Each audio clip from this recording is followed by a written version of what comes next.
Hola, ¿qué tal? Buenos días, o buenas tardes o buenas noches, depende de cuando veáis el vídeo. Alumnos de cuarto de la ESO, esperamos que estéis bien. Tanto don Ignacio Martínez como yo os enviamos saludos y mucho ánimo. Y bueno, vamos a ver un poquito algunas ideas de este tema, ¿vale? Como podéis ver, nos hemos saltado el tema 10 porque hemos considerado que no es del todo necesario, pero sí que creemos que sobre todo de cara al curso que viene, aquellos que vayáis a continuar en el estudio de física y química en bachillerato, pues os vendría bien tener algunas nociones sobre este tema. Así que aunque no lo vamos a ver en profundidad, sí que vamos a plantearos algunas cuestiones que creemos relevantes. Si os parece bien, vamos a empezar un poquito pues, por las definiciones, ¿no? Aquellos conceptos sobre todo que vamos a trabajar y que son conceptos bastante abstractos y además de difícil definición. Lo primero sería, pues eso, definir qué sería la energía y el trabajo. Mirad, la energía la vamos a definir como una magnitud física que puede producir cambios, tanto en el propio sistema, ¿vale? Que realiza o que consume esa energía, como en su entorno. Aquí podemos hablar de energía, pues, por ejemplo, cuando nosotros hacemos la digestión, cómo estamos consumiendo y realizando cambios en los alimentos que acabamos de tomar, por ejemplo, o bien pues podemos pensar en un martillo que está golpeando una pared, ¿de acuerdo? En ellos se está produciendo un consumo y una liberación de energía y pues bueno, ¿vale? Esta definición tal vez abstracta es la más interesante que os podemos ofrecer, ¿no? Capacidad para producir cambios, tanto en uno mismo como en el entorno. Bien, la unidad con la que va a trabajar la energía es los julios y se identifica por una J mayúscula. Por otro lado, el trabajo, ¿vale? El trabajo hemos de romper un poquito esa lanza de lo que creemos, ¿vale? Hay que diferenciar el trabajo, como lo conocemos socialmente, al trabajo físico. Este trabajo físico lo hemos de diferenciar un poquito de lo que sería el esfuerzo. Mirad, en física, para que haya un trabajo tiene que haber una fuerza, pero también es muy importante que haya un desplazamiento. Eso quiere decir que una persona que coge, por ejemplo, un saco de 25 kilos, se lo carga al hombro y, pues bueno, se va a un lugar y vuelve y lo deja en el mismo sitio que estaba, pues esa persona ha realizado un esfuerzo físico, es evidente, pero desde el punto de vista físico no ha realizado trabajo, ya que no ha habido un desplazamiento final. Sin embargo, una persona que coge este mismo saco de 25 kilos y lo desplaza un metro, sí que vamos a poder decir que ha realizado trabajo, ¿vale? Las unidades de trabajo son las mismas que las de energía, vamos a medirlo en julios. Muy bien, pues a partir de estas dos definiciones podemos empezar un poquito a ver qué tipos de energías conocemos. Bien, en segundo de la ESO, en la asignatura de Física y Química, es probable que vierais alguna de estas. Concretamente, bien la energía cinética o bien la energía potencial. La cinética, pues bueno, es aquella que va unida a la velocidad, ¿no? Al movimiento de estos sistemas que estamos estudiando. Y su energía potencial tiene más que ver con la variación de esa posición. Dentro de la potencial, pues, más adelante estudiaremos la gravitatoria y, pues bueno, también la elástica. A la suma de estas dos energías, que tal vez son las más importantes o las que más número nos van a ofrecer, un mayor número de julios, pues la vamos a llamar a esta suma la energía mecánica que estudiaremos en este tema. Bien, otros tipos de energía. Pues bueno, yo sé que si os preguntamos, seguro que conocéis un montón. Pues está la térmica, la química, la nuclear, la radiante, la eléctrica, todas ellas interesantes, pero tal vez en un estudio más personalizado para algunos ámbitos, ¿de acuerdo? De manera general vamos a estudiar la cinética, la potencial y como suma de ambas la mecánica, que es lo que va a entrar en este tema.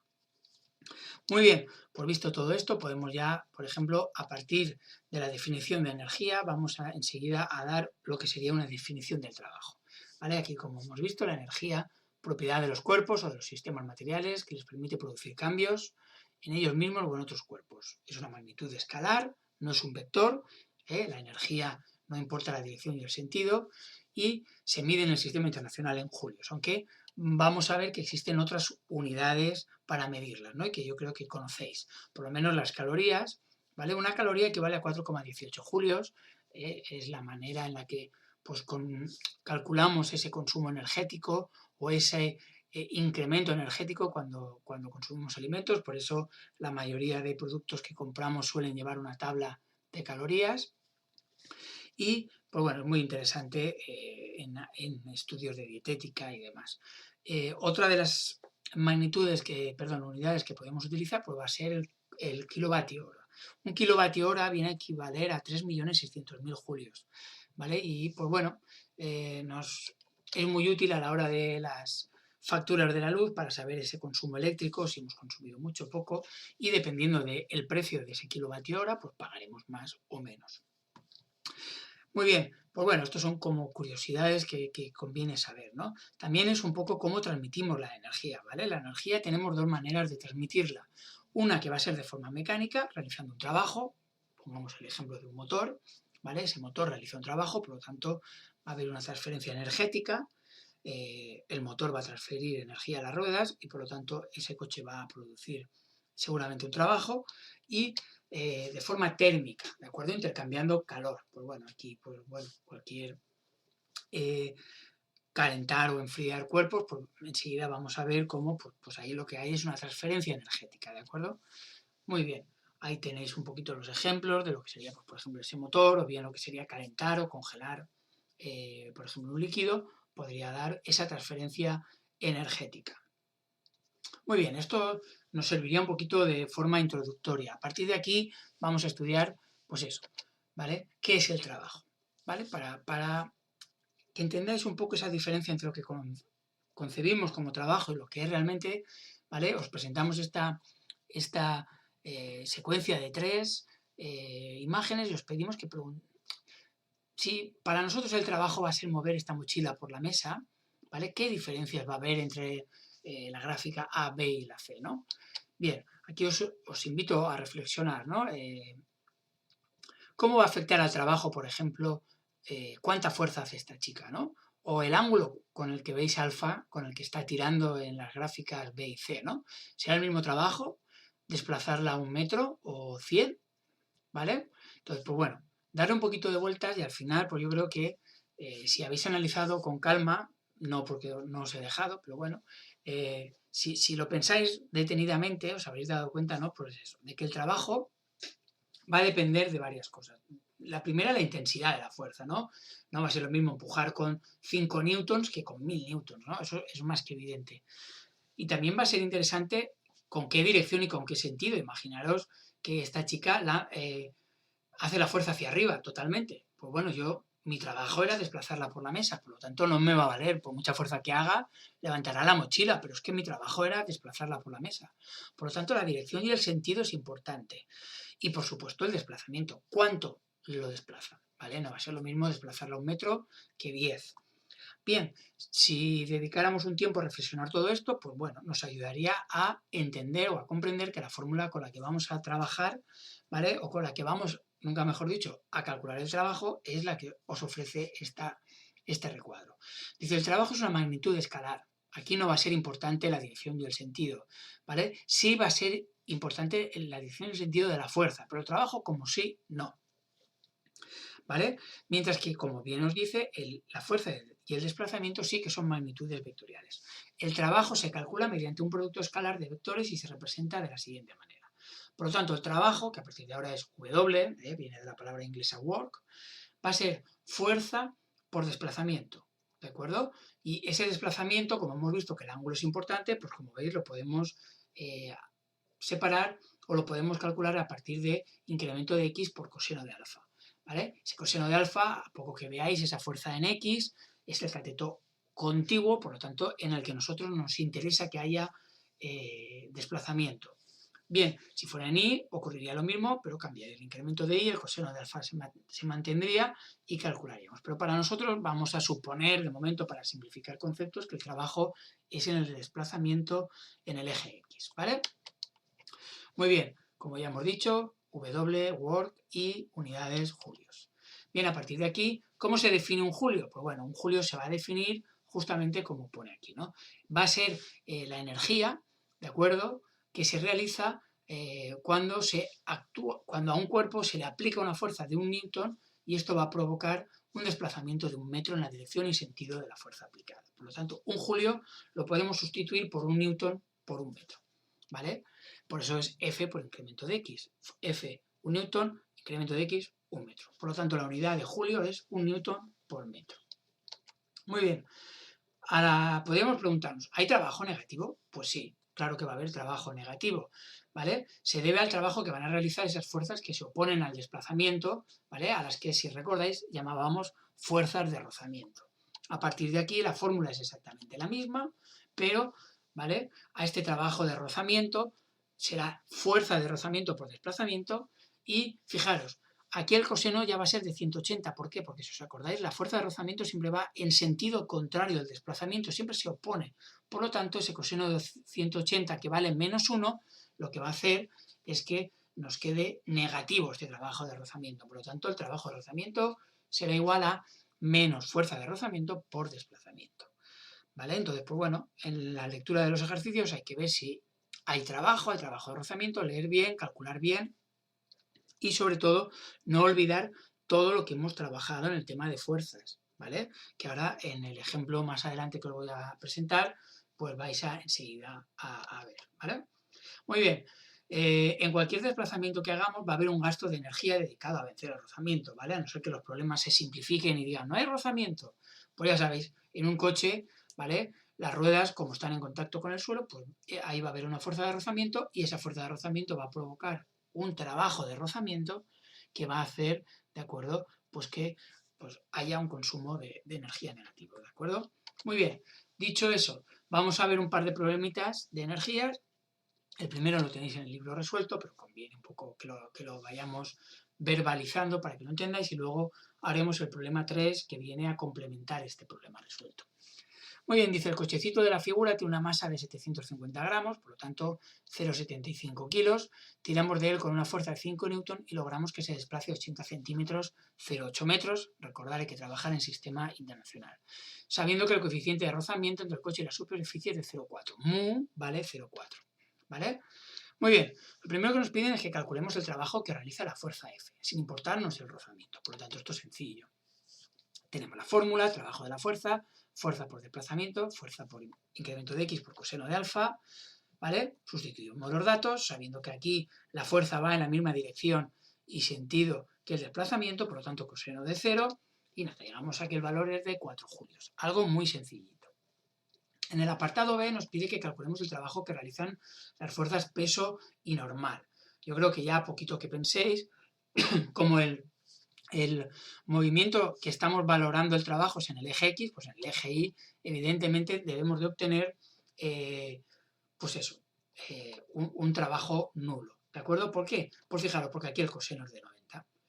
Nosotros hemos considerado el trabajo en el eje X, tanto el peso como la normal están generando ángulos de 90 grados, por lo tanto, cuando sustituimos esto en la calculadora, coseno de 90 vale 0 y hará que pues, valga exactamente 0 julios. Por lo tanto, no hay trabajo para las fuerzas peso y normal.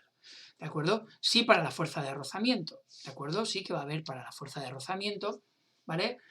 Porque va en la misma dirección, ¿vale? Que el desplazamiento, pero en sentido contrario. Por lo tanto, vamos a obtener una fuerza de rozamiento negativa que nos va a provocar un trabajo de rozamiento negativo. ¿Vale? Si os acordáis, fuerza de rozamiento, ¿de acuerdo? Es mu por la normal, por lo tanto, en este caso, mu por masa por gravedad, sustituyo los datos y veo que tengo una fuerza de rozamiento de 2,94 newtons, que sería negativa.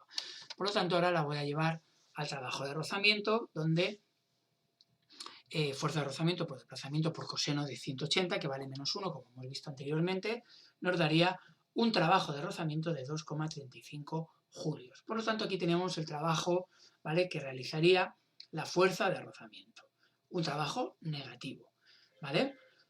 Bien, no es difícil, ¿vale? Ahora lo único que, pues bueno, nos pide que calculemos el trabajo total, por lo tanto aquí ninguna dificultad porque va a ser la resta entre el trabajo útil, ¿vale?, que es el de 4 julios, y el trabajo de rozamiento, ¿vale?, la resta, que es negativa, porque pues, va a quitarnos un trabajo eficiente, en este caso solamente 1,65. Por lo tanto, para concluir este ejercicio, de los 5 newtons se realiza un trabajo de 4 julios, de los cuales solamente vamos a aprovechar 1,65 por culpa del rozamiento, ¿vale? Bien, pues bueno, este ejercicio, ¿vale? Pues bueno, sería interesante que lo revisarais, lo entendierais, incluso que lo hicierais en la libreta para reforzarlo. voy a presentaros ahora el 3, ¿vale? Para que veáis un poco cuál sería la continuación. Es el mismo problema, solo que ahora la fuerza ya no se hace, ¿vale? En el mismo dirección y sentido, ¿vale? Del desplazamiento. Aquí hay un ángulo de 30 grados. Por lo tanto, si acordáis el tema de fuerzas, aquí hay que descomponer F en F de X y F de Y. F de X será la fuerza útil, ¿vale? Que va a desplazar este carrito. Y cuidado, F de Y en el cálculo de la fuerza de rozamiento iba a ayudar, ¿vale? A la normal a igualar al peso. Por lo tanto, cuidado, aquí peso y normal ya no son iguales. Aquí la normal más F de Y será igual al peso. ¿De acuerdo? Bueno, esto ahora lo vamos a ir viendo ahora.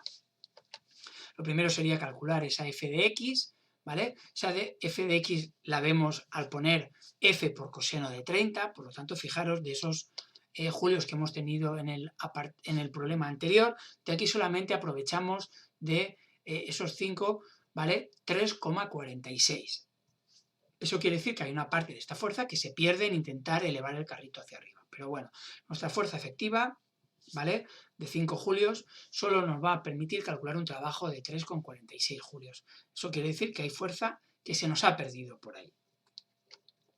Como se aprecia, el trabajo es algo menor, ¿vale? En el ejemplo anterior era igual a 4 julios, lo que os digo, ¿vale?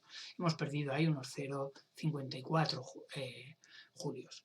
Por otra parte, el trabajo de P y N sigue siendo igual a 0, por lo tanto no es necesario calcularlo. Si seguimos teniendo aquí que no hay desplazamiento en el eje Y, por lo tanto al no haber desplazamiento, pues no puede haber trabajo, ¿vale? Vamos a calcular ahora la fuerza de rozamiento. Y aquí hay que tener cuidado por lo que os he dicho antes, porque esa F de Y, que sí que existe ahora, que va a ser F por seno de 30, va a ayudar a la normal a equiparar al peso. Por lo tanto, lo primero que deberíamos de calcular aquí, ¿vale? Sería, pues, fuerza de rozamiento es mu por la normal, el peso es F de Y más la normal, lo que os he dicho, F de Y más la normal igualan al peso. A partir de aquí, pues bueno, sacamos que la normal va a ser el peso menos F de Y, recordando que F de Y es F por seno de 30.